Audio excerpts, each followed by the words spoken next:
If you've watched any of my past nutrition videos or have even attempted a diet of your own, then you're probably aware of the notion that at the end of the day, for weight loss, it's all about calories in versus calories out. As long as you're eating at a calorie deficit and ideally having enough protein as well, then you're going to successfully lose weight and strip off fat regardless of what and when you eat.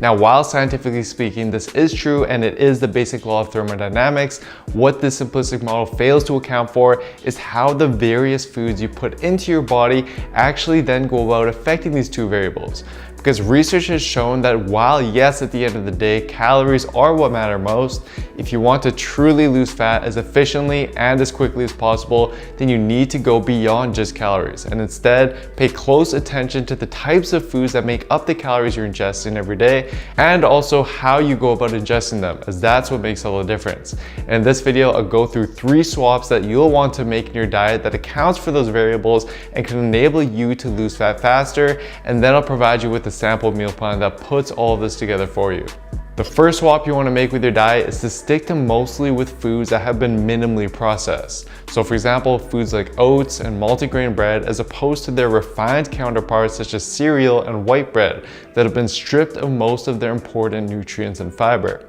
Not only are these less processed foods beneficial when dieting in the sense that they generally provide more nutrients and keep us fuller for longer, but they also have another unique benefit that has to do with something called the thermic effect of food, which is the amount of calories that our body burns to metabolize and actually use the foods that we ingest. And one of the unique fat loss benefits about unprocessed foods is that in most cases, our body burns significantly more calories when digesting unprocessed foods than it does when compared to their processed counterparts. For instance, one study compared the caloric burn required to digest and metabolize 2 minimally processed sandwiches consisting of whole grain bread and real cheddar cheese versus 2 highly processed sandwiches that instead consisted of white bread and processed cheese. Although both meals consisted of virtually the same amount of total calories and protein, the more processed sandwich had a 50% lower thermic effect, and as a result, the body burned significantly less calories digesting it than it did with the whole grain sandwiches.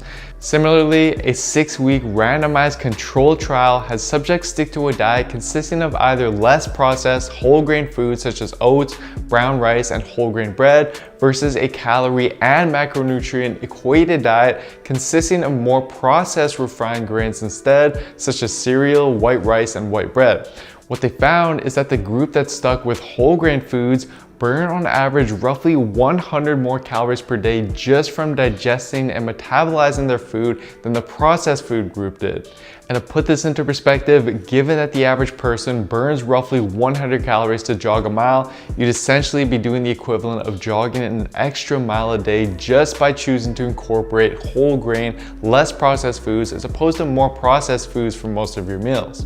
And if you crunch the numbers, over 3 months, this simple change would theoretically enable you to burn 2.5 pounds more fat just by making that switch. So yes, while calories are what matter most, and while you definitely will still burn fat despite eating processed foods, as long as you're still in a calorie deficit, you can further influence the calories outside of the equation and potentially speed up the fat loss process by simply swapping these foods for whole grain, less processed foods instead, and let them do the work for you.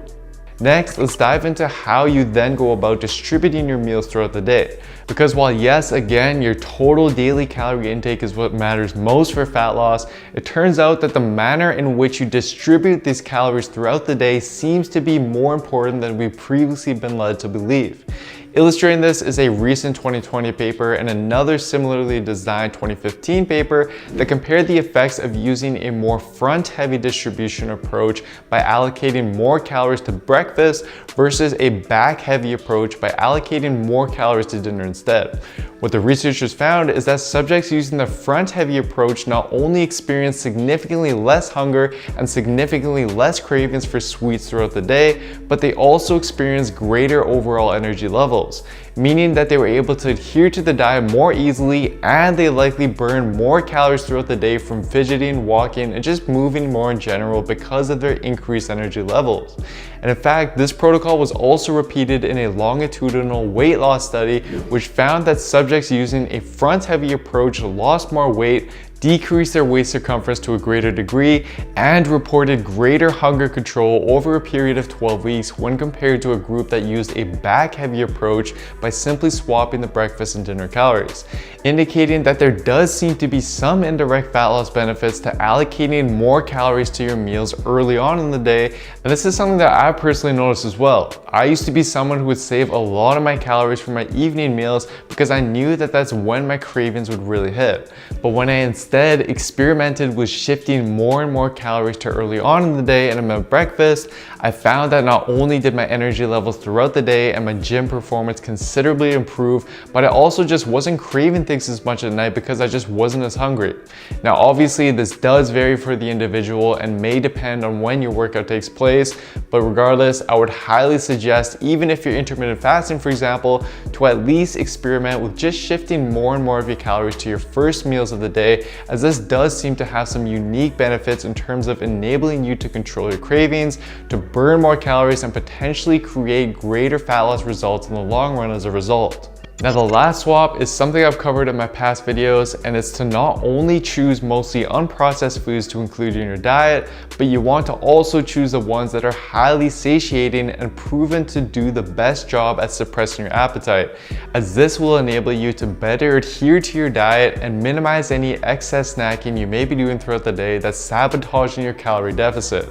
And based on the findings from the Satiety Index, which examined the effects of 38 different common foods on hunger levels, we can clearly see that on a calorie for calorie comparison, some options are just better than others when it comes to controlling your appetite. For example, even with calories equated for, simply swapping whole grain bread for oats instead will provide a 25% greater effect on suppressing your hunger. And similarly, swapping brown rice for whole grain pasta or boiled potatoes instead will provide a 30% or 60% boost in satiation respectively. So what I'd suggest is look over the index and experiment with swapping some of these more satiated foods into your diet and just see how your body and appetite responds. Now to put everything together for you, let's go through a sample meal plan that not only incorporates these various tips for you, but also tastes great. I'll use roughly 2100 calories for this meal plan, but keep in mind that you want to adjust the portion sizes based on what's needed for you to be at a calorie deficit, as it's going to vary for everyone. So to start, we'll be allocating most of the calories towards breakfast with protein pancakes made completely of highly satiating, minimally processed foods. For these, first blend the oats to make an oat flour, and then you want to add the rest of the ingredients in to blend. Then simply cook them over a pan and top them with peanut butter, sugar-free syrup, sauteed apples, or whatever you'd prefer.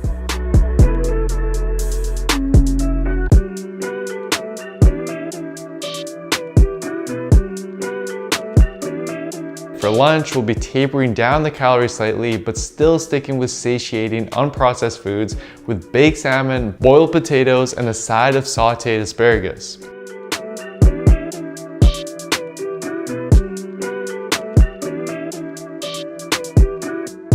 Then, to keep you going until dinner, you can have an orange and can even plan in a protein shake as well, depending on when your workout is. And then for dinner, we'll continue tapering down the calories slightly with baked chicken breast and a side of veggies roasted in olive oil.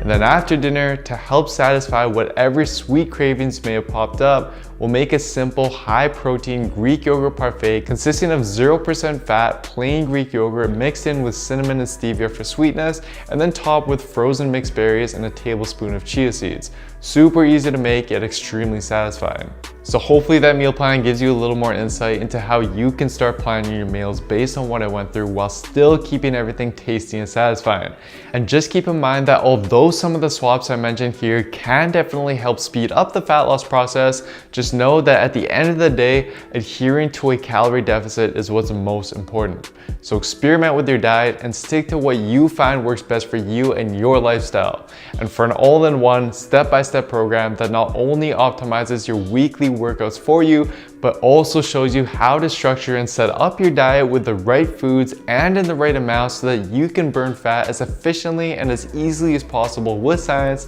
And simply head on over to builtwithscience.com and take the analysis quiz to discover which program is best for you and where your body is currently at. Anyways guys, that is it for today. Thank you so much for watching. Hope you're all doing well. Please don't forget to show your support by giving the video a like, leaving a comment down below as to what you'd like to see me cover next, subscribing to the channel, and turning on notifications for the channel as well, as this all really does help me out. Thank you so much everyone, and I'll see you next time.